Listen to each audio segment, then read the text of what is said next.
a minha vida está aqui. Quando eu faço parte de uma comunidade, que eu sou uma cabocla, eu sou, no meu caso, sou uma cabocla, eu tenho uma referência histórica, né? Quando eu moro numa cidade... Ai, não queria não. Pra cidade não. Prefiro aqui. Se a dona Carminha, eu vou lhe dar uma casa bem bonita na cidade para a senhora. Eu dizia, não, se você quiser me dar, eu vendo e vou fazer a minha mais bonita aqui. Mas para lá eu não quero. Tem muitas pessoas que dizem que é muito bom, devido ter supermercado, ter condução, mas não existe lugar melhor do que esse aqui. A natureza. A floresta, ela de alguma forma acolhe. Quando as pessoas saem dali, é uma possibilidade muito grande de vir alguém transformar aquilo em negócio. E aí ele vai desmatar, vamos ter prédios ou casas. Se a cidade chegar por aqui, como já está perto dele, tem mais mato, mais para dentro, eu vou mais para dentro. É.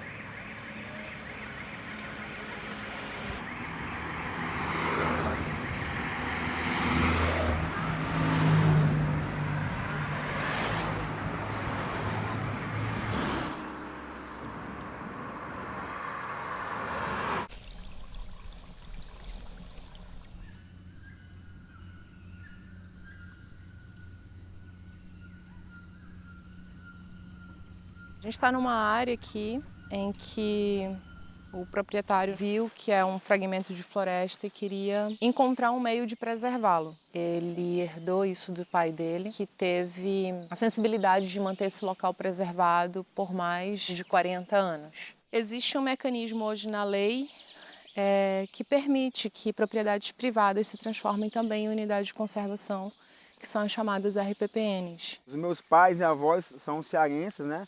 Meus pais vieram para cá há mais de 40 anos atrás e eu fui criado na cidade, mas eu sempre vinha para esse sítio. Meu pai nunca chegou assim, meu filho, nunca desmate uma árvore. Ele nunca disse isso, mas ele deu o exemplo. Eu recebi isso deles de uma maneira muito simples, mas muito honesta e direta. Se você não desmatar, você vai ter sempre. Essa área tem um detalhe muito importante. Dentro desse terreno tem nascente. E essas nascentes ainda estão puras, ainda estão preservadas, ainda estão naturais. Onde tem água, nascentes de água principalmente, se enquadram em locais como áreas prioritárias para a criação de unidades de conservação. Se você acaba com a vegetação nas nascentes, você consequentemente acaba com a água, que vai formar os grandes corpos de igarapés maiores e consequentemente chegar nos rios. As plantas servem como nascente dos corpos de água, né? Elas promovem essa retirada de água do solo para a superfície.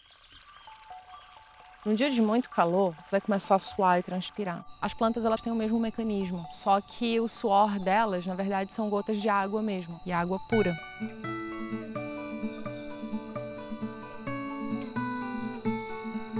Através das raízes ela tira do solo, passa por dentro do sistema do qual ela se alimenta para fazer as reações bioquímicas que ela precisa para os nutrientes dela. Desse excedente ela sua, e isso a gente tem um nome que ele se chama evapotranspiração. E ele vai criando pequenas nuvenzinhas em que é a água que ela está emanando através de vapor para a atmosfera. Imagina então nessa imensidão aqui de folhas fazendo isso, que é a floresta amazônica.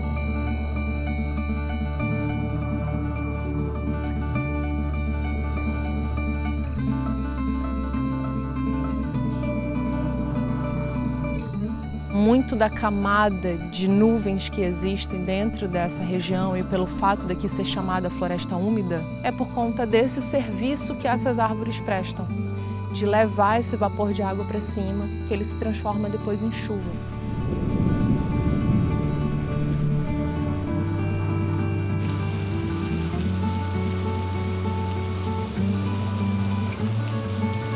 Dentro do nosso país, por exemplo, o grande responsável pelas chuvas e do ciclo hidrológico é essa floresta.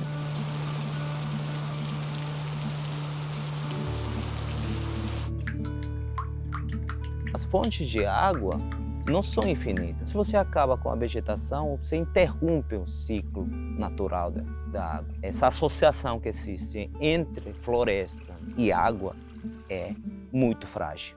Então, a nossa intenção é fazer um estudo dessa área, desse terreno, para fazer a criação dessa reserva particular.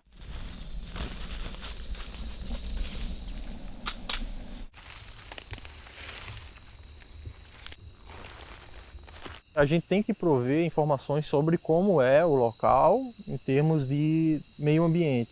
Quanta vida tem aqui dentro, nesse punhado. Um ser depende do outro para estar aqui. O que a gente está em busca aqui são de pequenos invertebrados, no caso aqui são colêmbulos e ácaros. Esses animais, eles são bioindicadores. Um bioindicador, ele é a presença de um ser, né, biológico, muito característico de uma determinada área. Ele normalmente traz a característica de qualidade. Eles são muito sensíveis às mudanças ambientais e eles morrem muito fácil. Então, quando a gente compara uma área que a gente sabe está bem preservada com uma área que passou por um processo de degradação, a gente pode inferir e dizer as características do hábitat. Aqui a gente tem a presença de bactérias, de fungos, de protozoários, de pequenos insetos que estão atuando aqui todos em conjunto.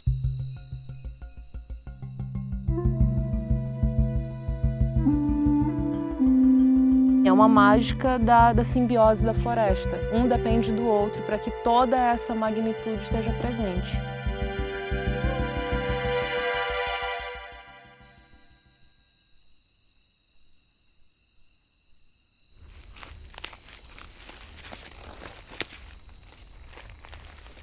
Quando a gente iniciou os estudos aqui, a equipe ambiental montou algumas câmeras trap. Nós fizemos um registro de um felino, uma jaguatirica. Para a gente foi uma alegria muito grande, porque foi algo assim da segunda noite de instalação da câmera e ela foi registrada e ela estava ali sorrindo lindamente para a gente. É um animal de topo de cadeia, então ela está com a cadeia alimentar dela à disposição, né? A presença de herbívoros como a cutia, que estão sustentando a presença desse animal aqui. Consequentemente, existem plantas que esses herbívoros consomem. Existe um equilíbrio nessa pirâmide alimentar, então isso deixa a gente bem feliz. Então essa área aqui é uma floresta em pé bem saudável.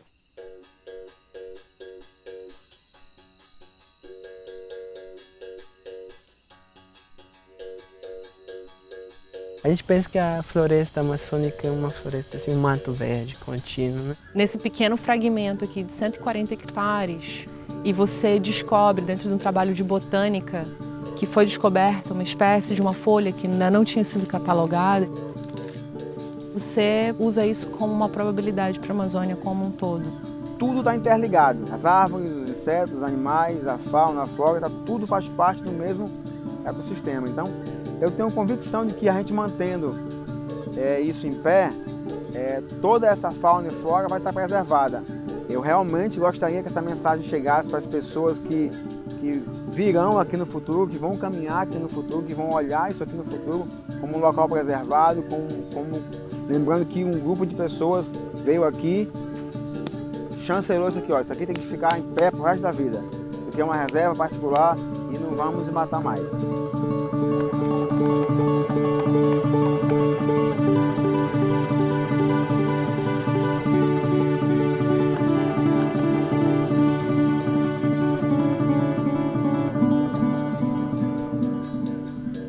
Só criar a RPPN, colocar uma cerca, não é o suficiente para você segurar a pressão que a área urbana faz sobre áreas naturais. Para a criação das unidades de conservação, é preciso fazer o levantamento das comunidades de entorno, para conhecer quem é que está ali próximo, quem é a comunidade, quem são essas pessoas, conhecer realmente a realidade da população tradicional que está ali próximo.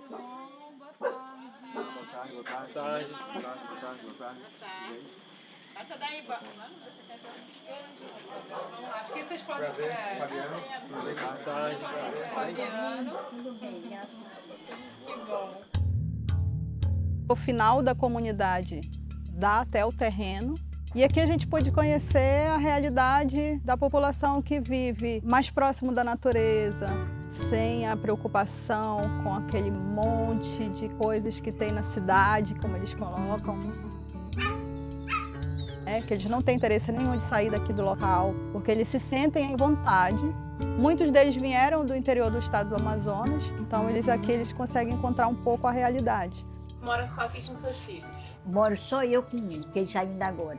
Os outros moram tudo ao redor. Desde a cola da subida para cá eles estão morando. A senhora povoou aqui essa comunidade?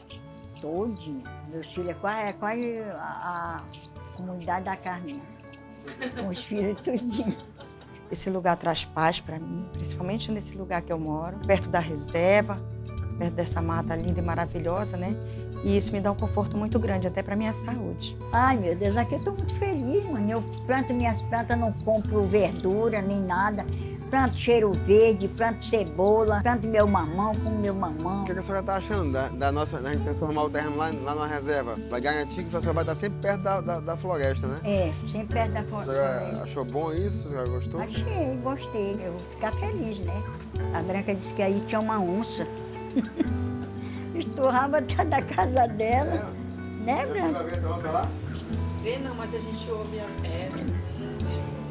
Os cachorros começam a latir, mas elas estão aí atrás, quase toda noite elas estão passeando.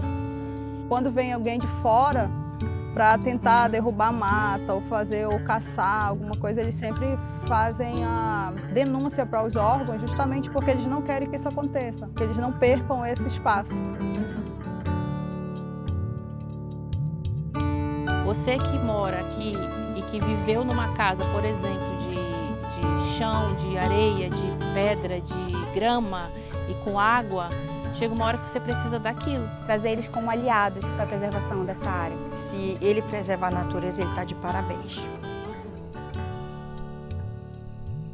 Se eu desmatar aqui hoje, se eu resolver mudar de plano, mudar de ideia e começar a desmatar isso aqui, essa fonte de água vai secar.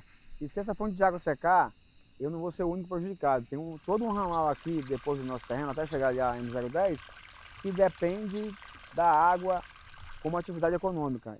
Eles são balneários, que eles alugam o sítio deles e ficam tomando banho aí. Então, preservando, aí vai estar garantido para todos sempre. A água vai ficar sempre botando aqui e alimentando todo mundo.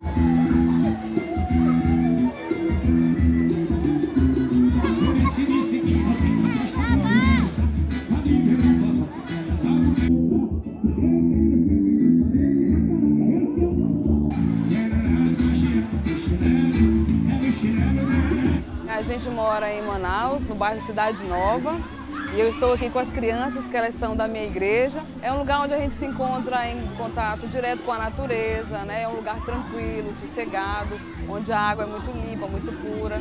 Eu, por exemplo, cheguei a ver vários balneários, banhar em balneários próximos da cidade, e hoje meus filhos não têm mais acesso a isso. Antes era mais acessível, hoje com a poluição dos rios, infelizmente, a gente tem que ir para um lugar mais longe, né?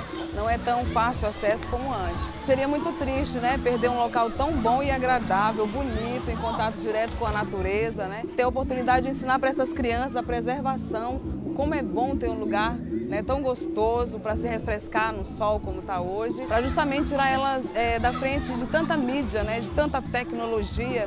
Então, hoje em dia, não está sendo tão valorizado os momentos de lazer. Se você está olhando a gente, você prefere ficar na frente do celular ou você prefere mergulhar aqui? Fica mais legal? Mergulhar aqui, né? É mais legal, você acha? É mesmo?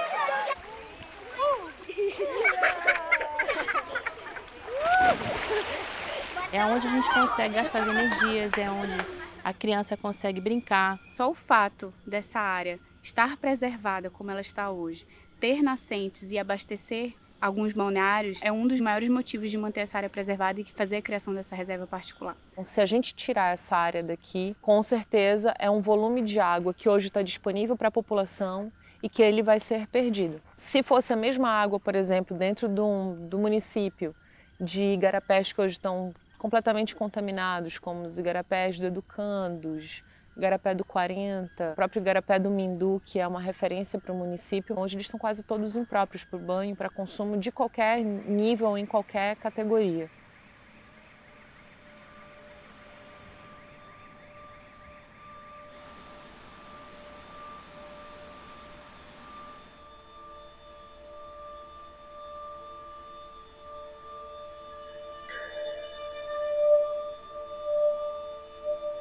O Igarapé do Mindu já foi um lugar como esse aqui.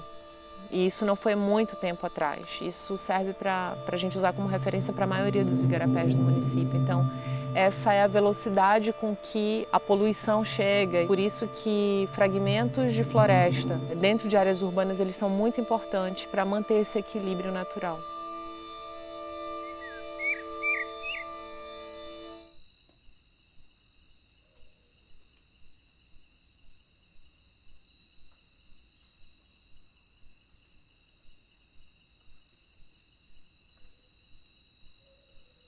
A expansão urbana é a principal ameaça, né, para as florestas em pé. A gente sabe que a tendência seria limpar a área, dizimar completamente para o setor imobiliário. Não tem como a gente pensar numa cidade crescendo e ela não realmente toma conta da natureza, né? É um padrão de sociedade, é um padrão de cidade, é um padrão de construção, de tipo de construção, de arquitetura, de centro urbano, de negócios, de empresas que foi imposto.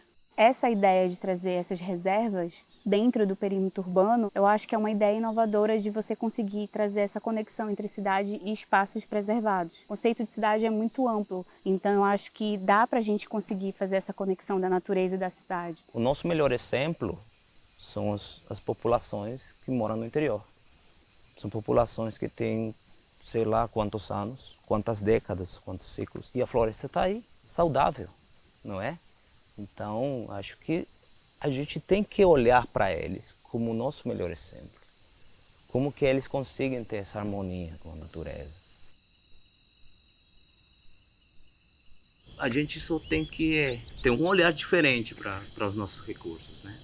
Eu acho que a cidade de Manaus ainda tem copiado muito as cidades grandes como São Paulo, Rio, Estados Unidos, Europa, enfim, todo esse modelo padrão. Muito vidro, arquitetura quadrada, onde a gente sabe que não é o ideal para esse clima, para essa região. Então a gente ainda vê muita cópia do que é lá fora. E com toda a nossa cultura, com toda a nossa diversidade, com todo o nosso conhecimento tradicional dos povos tradicionais, eu acho que aqui poderia ser muito diferente. A primeira vez que eu vim para cá, para essa área, que a gente começou a fazer o trabalho aqui, eu fiquei bem impactada de saber que dentro de uma zona urbana, no município de Manaus, ainda exista áreas privadas com esse nível de conservação. Para quem é da floresta, porque nós somos da floresta, nós temos na natureza uma referência de equilíbrio, porque a natureza tem o tempo dela. E nós que nascemos aqui, nós aprendemos que o tempo cronológico e o tempo da floresta, eles são tempos distintos. A floresta, ela tem natureza própria e nós que nos adequamos a ela, não ela, a gente.